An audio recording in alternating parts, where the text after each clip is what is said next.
அனைவருக்கும் காலை வணக்கம். ஜூலை 3ஆம் தேதி ஐரோப்பிய எழுத்தாளர்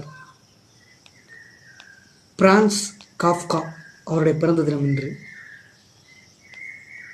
20ஆம் நூற்றாண்டின் மிகச்சிறந்த ஐரோப்பிய எழுத்தாளர்களில் ஒருவரான பிரான்ஸ் காஃப்கா பிறந்த தினம் இன்று. ஆஸ்திரிய ஹங்கேரி சாம்ராஜ்யத்தின், அதாவது தற்போதைய செக் ரிபப்ளிக், செக் குடியரசுன்னு சொல்கிறாங்கல்ல, அங்கே உள்ள பிராக் நகரில்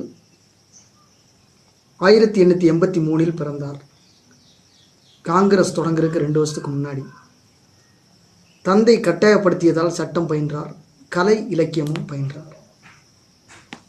பணக்கார யூத வியாபாரியான தந்தை எதேச்ச அதிகார மனோபாவம் கொண்டவர்.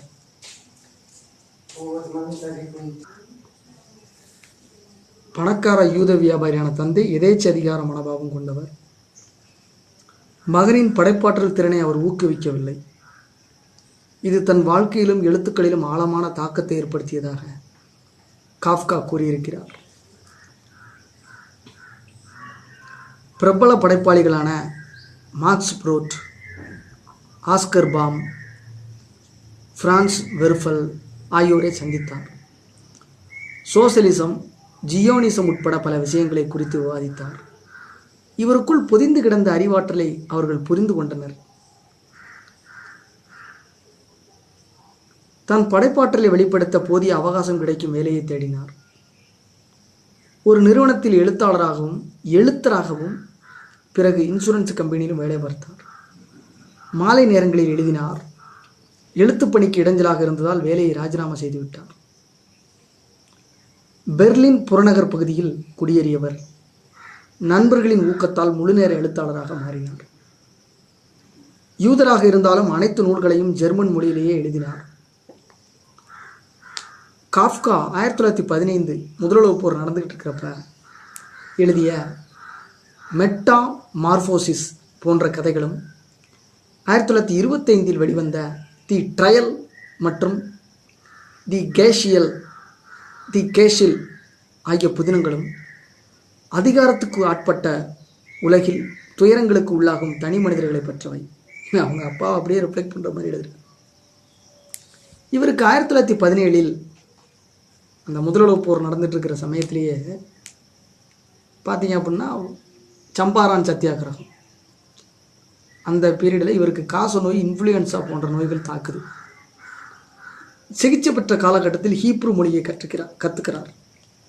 இஸ்ரேல் இருக்குல்ல, அங்கே உள்ள மொழி. 1922 பெற்றோருடன் வந்து தங்கினார். உடல்நிலை மிகவும் மோசமடைந்தது. ஆனபோதிலும் தொடர்ந்து எழுதினார்.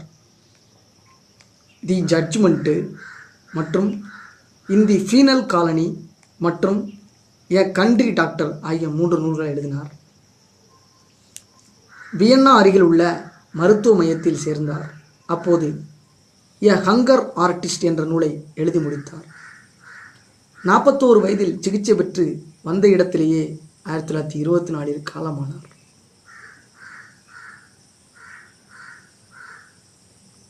இவருக்கு அப்புறம் தான் இவர் இறந்ததுக்கு அப்புறம் தான் இந்த நூல்லாம் வெளிவந்திருக்கு. தி கேஷில், தி ட்ரையல். இவரது படைப்புகள் கடுமையாக, விசித்திரமாக, தர்க்கவாதங்களுக்கு அப்பாற்பட்டவையாக கருதப்பட்டன.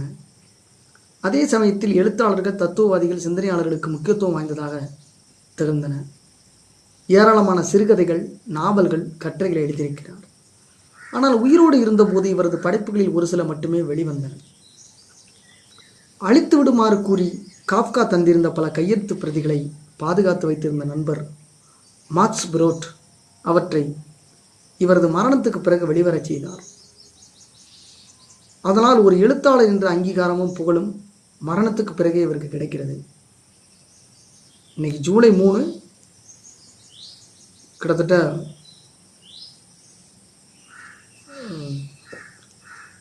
30, 1, 2, 3 திங்க செவ்வாய் புதன் வேலை, இன்னைக்கு வேலைக்கிழமை.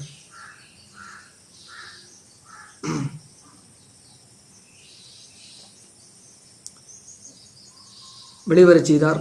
அதனால் ஒரு எழுத்தாளர் என்ற அங்கீகாரமும் புகழும் மரணத்துக்கு பிறகு இவருக்கு கிடைக்கிறது. தி ட்ரையல் நூலின் கையெழுத்து பிரதி 1988 ஏலத்தில் விடப்பட்டது. ஜெர்மனியைச் சேர்ந்த புத்தக விற்பனையாளர் சுமார் $20 லட்சம் வாங்கினார். கையெழுத்து பிரதி இந்த அளவுக்கு விலை போனது அதுவே முதல் முறை என்பது குறிப்பிடத்தக்கது. நன்றி, வணக்கம்.